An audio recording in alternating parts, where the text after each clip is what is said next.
Shalom, this is Rabbi Ginsburg of Skokie, Illinois. This video is about the holiday of Shavuot. Christians call it the Pentecost. It comes on the 50th day after the second night of Passover. And the Bible calls it the Feast of Weeks, Shavuot. It's also got a name called Hag Habikorim. So what was it? Well, it's one of the three pilgrimage festivals when our ancestors were supposed to leave their farms and go to Jerusalem on the holy days and offer sacrifices.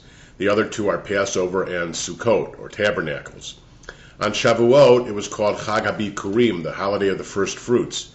And our ancestors would offer the first of the harvest to the temple, to the priests.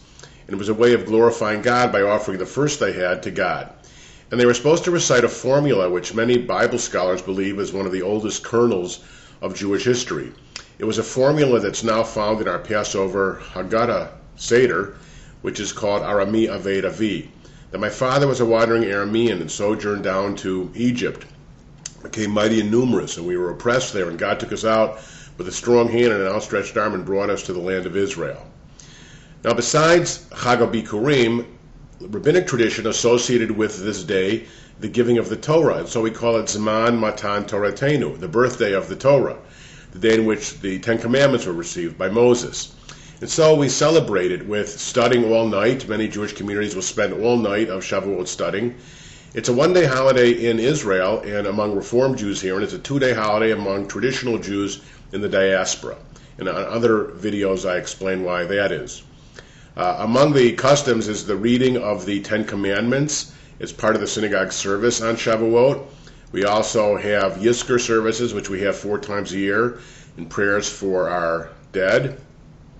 Also, a custom among non-Orthodox Jews is confirmation services for our 10th graders or older students who have completed a certain phase of their Jewish education, have a confirmation ceremony. We eat milk products and have really a wonderful festive time. It's one of the great major pilgrimage festivals of Judaism, and I hope that explains it. The main issue to think about in the context of Shavuot is the Matan Torah. We talk about the giving of the Torah, but the question is, how do we receive the Torah? It's really a time for all of us to reconfirm ourselves to the idea of the giving of revelation, that God decided that God had a gift to give, and God gave it to the children of Israel. One midrash says that's because no one else wanted it. But once we heard it, that God wanted to give it to us, we said, we'll practice it and then we'll try and understand it. And we've been trying to do that since we got it. But the holiest gift in the world was given to us to share with the world. That is Shavuot in brief. One of the interesting biblical books that's read on Shavuot is the book of Ruth. The story of the book of Ruth is very interesting. It's set really in the time of the judges in the Bible. And Naomi and her husband and 2 sons left Israel at a time of great famine.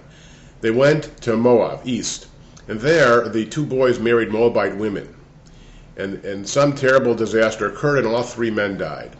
So Naomi decided she wanted to return to her homeland, Israel, and she told her 2 daughters-in-law that's what she wanted, and they were very nice girls, but they should probably stay with their people. And then Orpah says, well, that sounds good, but Ruth said, no, where you go, I will go, your God will be my God, where you die, I will die, and there will I be buried. Nothing but death can spare me from you.